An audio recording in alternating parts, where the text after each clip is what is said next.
Саламатсыңарбы балдар? Бүгүнкү биология сабагыбыздын темасы бактериялардын жаратылыштагы, адамдын жашоо тиричилигиндеги ролу. Оору пайда кылуучу бактериялар. Бүгүнкү сабагыбыздын максаты окуучулардын билим алуудагы жетишкендиктерге ээ болушу. Бактериялардын жаратылыштагы мааниси, пайдалуу жана зыяндуу бактериялар, түймөк, сүт кычкыл, сапрофит, оору козгоочу бактериялар жана алардын ролу тууралуу билимдерге ээ болушат. Өзүн өзү өнүктүрүүдөгү аракеттери, бактериялар жаратылышта жана адамдын жашоо тиричилигинде кандай роль ойнорун аныктап билүү менен бир нече түрлөрүнүн тиричилигин жана алардын маанисин баалай билишет. Оору козгоочу бактериялардын тиричилиги, жугуу жолдорун окуп үйрөнүү менен алардан сактануунун жолдорун, аларга каршы күрөшүү тууралуу билимдерге ээ болушат.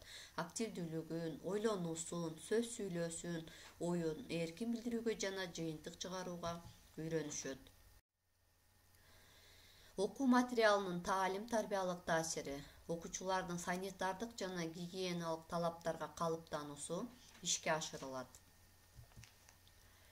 Темабыздын негизги түшүнүктөр: оору пайда кылуучу бактериялар, чума, эпидемия, бруцеллез, сүт кычкыл бактериясы, сапрофит, консервалоо, туздоо.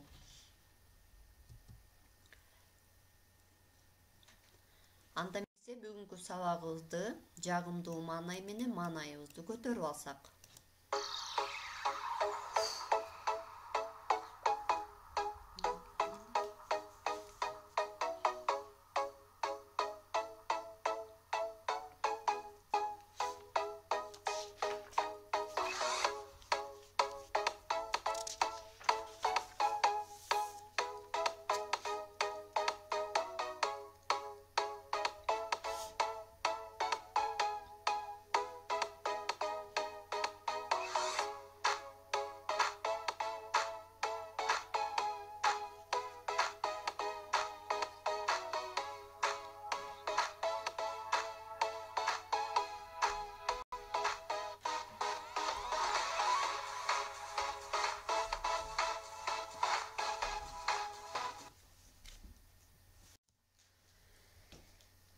Балдар, анда бактериялар булар прокариоттор болуп саналат. Клеткасында ядросу калыптанган эмес. Алар эң жөнөкөй түзүлүштө жана өтө майда организмдер болуп саналышат. Бактериялардын ар кандай формалары бизге белгилүү. Мисалы үчүн коктор, бациллалар, спиралдар жана башка көптөгөн бактериялардын формасын билсек болот. Топурак бактериясы, топурак тирүү организмдердин таасиринин негизинде пайда болот жана өөрчүйт. Бактериялар болсо биздин жашоо тиричилигибиздин баардык жеринде бактерияларды кездештирүүгө болот. Топуракта, сууда жана башка организмдердин кайсыл жерде бар болсо тирүү организмдер, ошол жерде бактериялар жашашат.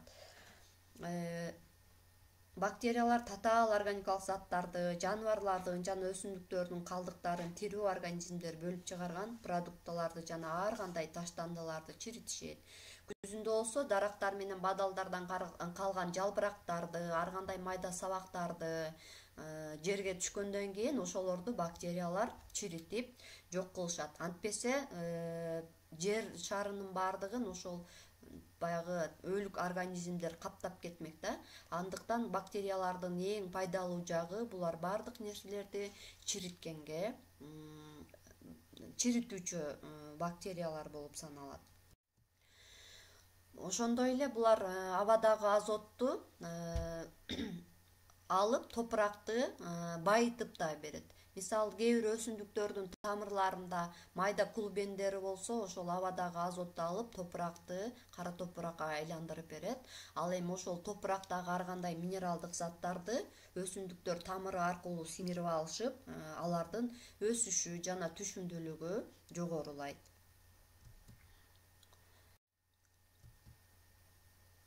Бактериялардын жалаң эле зыяндуу эле жактары эмес, алардын пайдалуу да жактары бар. Алар болсо биздин жашоо турмушубузда ар кандай пайдалуу бактерияларды айтып кетсек болот да. Мисалга биз сүт кычкыл бактериясын айтсак болот. Силер билесиңер да, биз айылда жашагандыктан биздин баардыгыбыздын эле үйүбүздө сүт бар, мал кармайбыз. Ошол биз малдын сүтүн иштетебиз, же болбосо сүттү иштеткенде алардан каймакты бөлүп алса болот.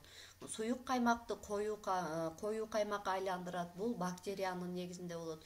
Ошондой эле сүт айранга айланат. Мисалы үчүн бышкан сүттү жылуу кылып туруп кичине айрандан биз уютку дейбиз, уютку салып койсок, алар коюлуп айранга айланышат. Бул сүт кычкыл бактериялары сүттөгү кант менен азыктанып, сүт кислотасын пайда кылат. Ошонун таасири менен сүт айранга, суюк каймак коюу каймакка айланат. Ошондой эле балдар, биз ар бирибиздин үйүбүздө кышкыга даярдалган ар кандай салаттарыбыз, же болбосо вареньяларыбыз, туздалган бадыраңдар, туздалган жүгөрү, бурчактар болот. Же болбосо биз атайын магазиндерден консерваланган балыктарды, эттерди сатып алсак болот да. Бул дагы атайын консервалоо жолу менен ошол бактериялардан сактаныш үчүн аларды бекем жаап өздөрүн аябай тазалык менен бышырышып сакташат дагы. Алар кышка чейин жакшы турушат дагы. Биз аларды кышында пайдаланабыз. Консервациялоодо азыкты банкага салып туруп, алардын бир эле бактерияларын гана эмес, алардын спораларын дагы өлтүрүшөт. Ошондуктан консерва көп жылдарга чейин сакталат. Ал эми зыяндуу бактериялар болсо ар кандай нерселерди чиритип жибергенге дагы алар чиритип жиберишет да. Мисалы, китепканаларда китептерди эгер туура сакталбаса, ошондой эле балык кармоочу чоң балык кармаган жайларда алардын торлоруна чейин эгер бактерия түшүп кала турган болсо, зыяндуу бактериялар аларды чиритип ар кандай бүлгүнгө учуратышы мүмкүн. Бактериялар дагы адамдагы ар кандай ооруларды козгойт. Биз угуп жүрөбүз, туберкулез деген оору бар. Бул өпкөнүн баягы туберкулез бактериясы өпкөгө келип түшөт дагы. Ал да ар кандай ошо өпкө ооруларын козгойт. Ошондой эле бактерия козгогон бруцеллез оорусу. Бруцеллез оорусу бул ооруган малдан адамдарга жугуучу оору да. Эгерде сүттү таза бышырып ичпесек, этти таза кайнатып жебесек, малдарыбызды убагында эмдетпесек, бизде ошол адамдарда үйдө бала чакалар ошо бруцеллез оорусу менен ооруп калышы мүмкүн. Бруцеллез бул өтө коркунучтуу оору, адамдын өмүрүнө чейин коркунуч алып келген оору болуп саналат. Байыркы 6-кылымда борбордук Европада чума оорусу таркап кеткен, чума эпидемиясы деп. Эгерде оорунун баягы оору чыккан жерден аябай көбөйүп кете турган болсо, ал жерде эпидемия башталат. Эпидемия деген бул оорудун таралышы болуп саналат. Мурдагы оорулар жөнүндө, бактериялар жөнүндө маалыматы болбогондуктан аларды ошол чиркөө кызматкерлери бул Кудайдын жазалаганы, ошон үчүн силер Кудайга сыйынышыңар керек, чиркөөгө келип ошол Кудайга сыйынышып, ар кандай жөрөлгөлөрдү жасашып, бир крестти өшүп, бир кашыктан суу ичишип, ушул чума оорусу токтоп калсын дешип, баардык адамдар келип ошол жерге келип баягы жөрөлгөлөрдү жасаганда, чума оорусу андан бетер өтө күч алгандагы көп адамдар ошол чума оорусунан каза табышкан. Андан башка адамдардагы эле эмес, өсүмдүктөрдө дагы бактериялар ар кандай ооруларды козгойт. Биздин үйлөрүбүздө алмаларыбыз, алмуруттарыбыз, кайналы, өрүк, шабдалы, жашылчалардан деле ар кандай жашылчаларды өстүрөбүз. Ошондо биз алмалардын, мисалы, ооруп калган алмаларды көрөбүз да, бул ооруну бактериялар козгошот. Картошкаларда, жалбырактарда, мисалы, өсүмдүктөрдүн ар кандай вегетативдик органдарына ушул бактериялар, зыяндуу бактериялар ар кандай зыянын тийгизиши мүмкүн. Мынакей жалбырактарда ар кандай болуп ооруп калышат. Биз буларды өз көзүбүз менен көргөнбүз. Ошондо биз көргөн нерселерибизди буну бактериялар козгогон экен деп туруп, ошого каршы ар кандай дары-дармектерди химиялык жол менен ушуларды тазалап турушубуз керек. Антпесек баардык таза мөмөлөргө чейин, жашылчаларга чейин жугузушу мүмкүн. Бактериялар ар кандай ооруларды козгойт дедик. Ошондой эле өсүмдүктөрдө, мөмөлөрдө, жашылчаларда түшүп кала турган болсо, ал көптөгөн зыяндарга алып келет. Ошон үчүн балдар ар кимибиз өзүбүздүн жеке гигиенабызды сакташыбыз керек. Дайыма колду таза жууп, тамактанаардын алдында, тамактан кийин колду жууп, тамактан кийин сөзсүз тиштерибизди жууп, дайыма таза болсок, биз ар кандай бактериялардын, оору козгоочу бактериялардын алдын ала алабыз. Ал эми мөмөлөрдү, жашылчаларды колдоноордон мурун сөзсүз аларды жылуу сууга таза жууп, анан кийин жешибиз керек. Антпесек биздин ичибизге ар кандай бактериялар кирип, ар кандай ооруларды козгошот.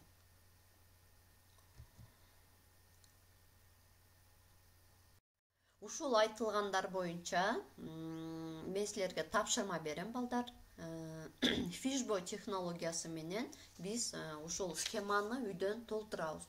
Fishbowl технологиясы бул биз балыктын скелетин элестеткенбиз. Ортого биз негизги аныктаманы ортого жазабыз дагы. Ал эми кабыргаларга болсо тема боюнча ар кандай аныктамаларды жазып чыгабыз.